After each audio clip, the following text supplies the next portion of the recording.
We go inside the box score. There are a lot of numbers, and none of them look very good for the Warriors. See points in the paint, 54-38. I give you bench points, 59-17. Andrew Bogut, not a very busy day. It's 6 points, only 5 rebounds, which is 9 less than Patrick Beverley. Here he is after the Warrior loss. Cool first half by us, and we paid for it. We picked it up in the second half, but it was probably a little bit too late, and everything seemed to go their way towards the end of the fourth quarter, deservedly so. They impacted the game from the start, and they deserved to win. Why is Lou Williams so difficult to defend?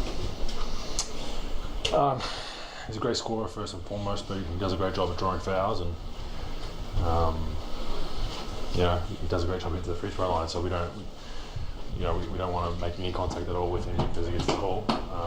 Does a great job of it. So we got to be very careful with our hands and our body, and he's very crafty with drawing fouls. So we just have to be careful in that sense and keep playing through it, and hopefully we get some of those calls for two of the best shooters in the league who are running off screens and getting belted every time they come off them. You kept him under wraps really well in LA the 2 games, but he's hurt you here. He's played well. I mean, he's the bench puncher. Him and Harrell they work really well together, and they put a lot of pressure on the defense. So we need to make some small adjustments, which we'll watch film tomorrow and see what we can do. But if we're going to come out with effort and energy like we did today in the first half, I think the result will be very similar. Does any confidence stem from the stretch where you were able to cut into the deficit? Yeah, because we turned it on. We got a wake-up call from them, and we stepped up to the plate and we were ready to go. But like I said, if we come out and just think we're going to roll over this team because they're an 8 seed, it doesn't work that way in the NBA playoffs. But I like the way we played in the second half. We just got to come out with that same mindset in the first half. We've started poorly the last 2 or 3 games, and I think if we can start off a little bit better, we'll be in better shape. Draymond got the tee. It looked like you went over and tried to dance with him and keep him away from the official. Well, yeah, he's an emotional guy, and probably deservedly so. He probably had a gripe because we felt like we got a tough whistle all night. But that's the reality of the way the game went. And I know Draymond was frustrated, just making sure he didn't get another one to add to his tally. Yeah, I mean, he's an emotional guy, and it was an emotional game, and he was a little pissed off with the way things were going. So it was just more a sense of making sure he doesn't get thrown out because we need him out on the floor. He's our emotional leader. We have scorers, we have guys who can get us a bucket and all-stars. But I think once it comes to emotions and talk and grit and determination and all that kind of stuff, I think Draymond's number 1 on the list. We'll keep him out there. Kind of amazing you sit there and understand the champ. We're sitting here talking about it as we're listening to championships, and we hear about it. I remember D. Fisher sitting here, Fisher talking about the boredom of the regular season and trying to get through it here in a closeout game. You know what you did with the fans the last time, and Bogut telling you, hey, look, we didn't come out with any energy. We do it again. The result will be the same. Now, Klay specifically, in his walk-off interview that he did with TNT at the end of the game 2 days ago, was making pretty much a promise that he was going to give the fans with this team something different than the last time. What does he say after he didn't keep the promise with his team this time? Why is Lou Williams so difficult to defend? He can score from anywhere. Got a lot of foul calls tonight. And he's good at drawing those. You guys defended him very well down in LA. What was different about there? We'll do the same thing Friday that we did in LA those past games. Did you get the feeling that you guys were going to make that run at the end? I mean, when Kevin got the dunk, it seemed like the momentum was on your side, and you had that feeling that it was going to happen. Yep, but too little too late, and now got to go close it out in LA. Klay, what was the difference defending Lou Williams tonight compared to in LA? You guys kind of bottled him up. He made shots. He made some tough shots. What about the stretch where you were able to cut into the deficit? Can you build upon in Game 6? Shoot, ain't no building. Just go do what we do. Build from this game. This game sucked. We lost. Let's go win Friday. Let's win big. Let's freaking win by 30, like we're capable of. But it's basketball, so I'm excited for Friday. Was there any feeling that he was looking ahead to the next series? Yep. I mean, starting with me, I thought we would come out and win tonight, but sometimes life doesn't go as planned. We're still in a great position with Hopefully only 48 minutes left to close these guys out. They've been pesky, they've been tough, but now it's time to do what we do. It's kind of been a theme this year that you guys have been much better on the road than at home, and obviously that's kind of played the form in this series. Why do you think that is? I have no idea. We still won a lot of games at home, but take a win anywhere, that's fine. We just have to win all our road games, whatever. Klay, what impresses you most about the Clippers in general? What impresses you most about the way they play the game? They play hard. They play hard. Is that it? Ooh. Well, all right. Okay, Klay. Okay. Man, Clay's a little hot Hey, about this. Klay game. was, first of all, he looked ticked off. He should be. And I think because he's in accountability internally and with the team, I like the fact he jumped out. The Clipper fans might too. I'm sure they will in the papers or on the internet. That let's go do what we do. Go win by 30. But how do you explain it as a player? Take us into what that's like. Because the team knows beforehand what the job is, and Klay's a competitor. He wanted to win. You could tell. I mean, he's always a guy giving the effort. He's ticked off they don't win.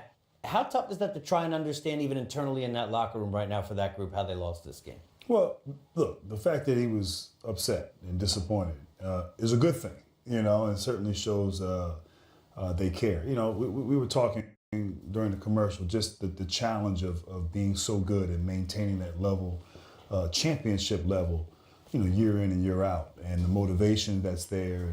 And so, look, a team like this, upset, ticked off, I think is a good thing, at least for Golden State.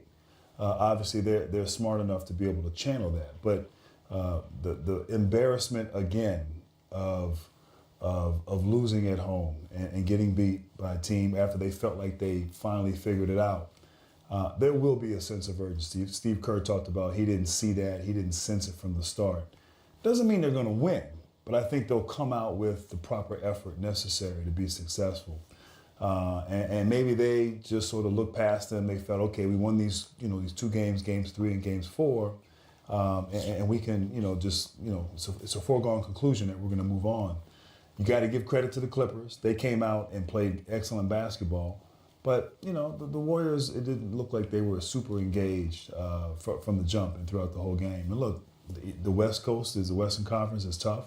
Playoffs, they know this.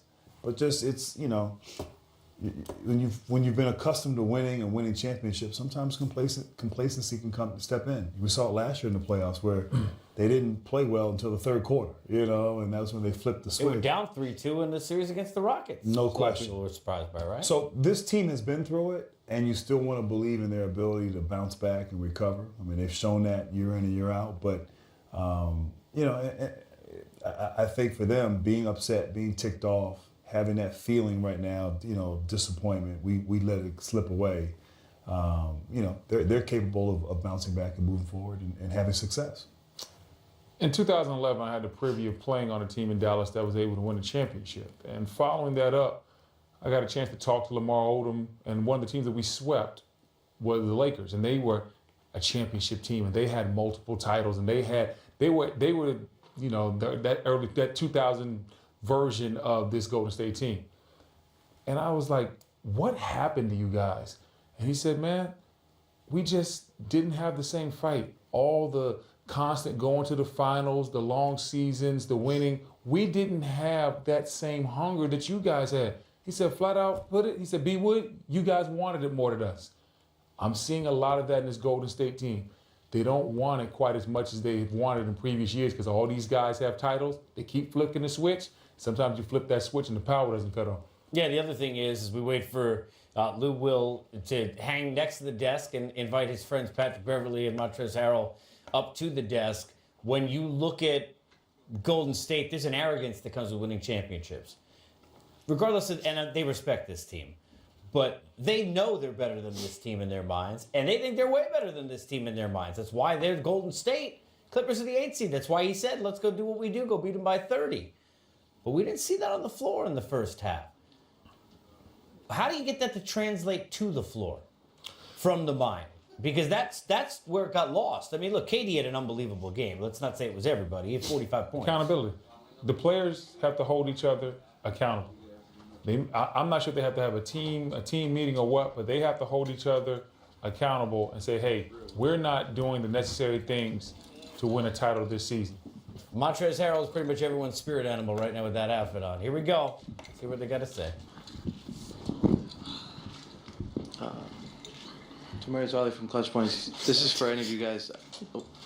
Last couple of days, Warriors have been talking a lot about the Rockets and looking ahead of the series. And what is that? What do you guys sort of send a message at all with this win? You know, don't forget about us at all.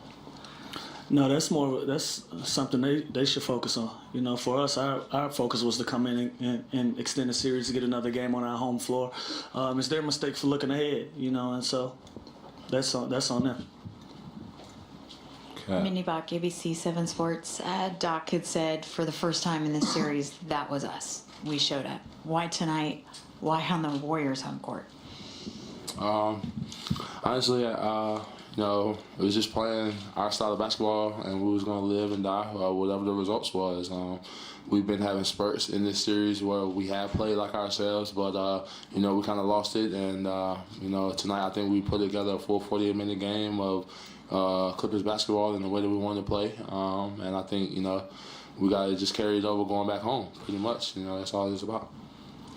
Hi guys, Janie McCauley from Associated Press. How much did Pat's rebounding early really get you guys rolling, and even that charge he took, you know, in the final 2 minutes? Yeah, for me, I thought it was just the energy that he brought. You know, gave us second opportunities, more possessions, and it really set the tone early for the way that we wanted this game to go. Energy-wise, I thought it was very important to start the game. For me, honestly, and for our team in general, it was definitely big because, you know, Pat is one of those guys that gets in there and mixes it up. He is one of those smaller guards who definitely rebounds at a high clip, both offensively and defensively. So with him getting in there and grabbing a whole lot of defensive rebounds, we definitely needed that tonight because we went small a lot on the floor, and we had a lot of guys that definitely matched up with more size over him. But it's just about heart, fight, and will, and that's what we know Pat is going to bring every night. And he definitely brought it tonight, and it was big for us with rebounding the ball. What do you think, Pat? I mean, I think you got to give a lot of credit to the bigs. They, you know, they fighting with Bogut and Looney, and you know, they're doing a great job of boxing out. I'm just getting the scraps of it. Patrick, Tony Harvey, Sacramento Observer. Danilo Gallinari got you guys going in the first half. Could you talk a little bit? What did you guys do, you know, telling him, you know, to keep his head into the game? No, you know, Gal is Gal. You know, he's been productive all year. You know, Gal is Gal. You know, he's been productive all year. You know, I think last game he went 5 for 20. I mean, that's not like Gal, of course. So we knew he was going to find his rhythm, and fortunately he found it tonight. But, you know, Gal is Gal. He's a tough cover. He can shoot the ball, put it on the ground, handle it, finish at the rim, you know, get to the free throw line. And, you know, he did that tonight, so we were fortunate. In the back, Ron Krejcik from the San Francisco Chronicle. For any of you, as well as you guys have played tonight, obviously Durant's been very productive the last couple of games, 3 games. What can you do? What have you done? What can you do differently to try to contain him a little bit Friday? That's a defensive question, bro.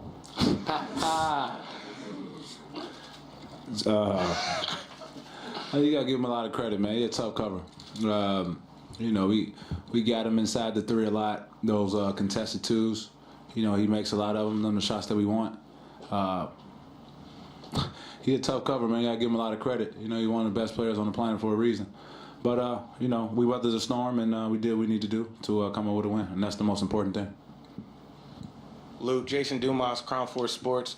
You've been doing it your whole career, you know, closing. You've been amongst the leading scorers in the NBA in the fourth quarter. It doesn't seem to matter who teams throw at you. What's your mental like going into a fourth quarter trying to close out a game?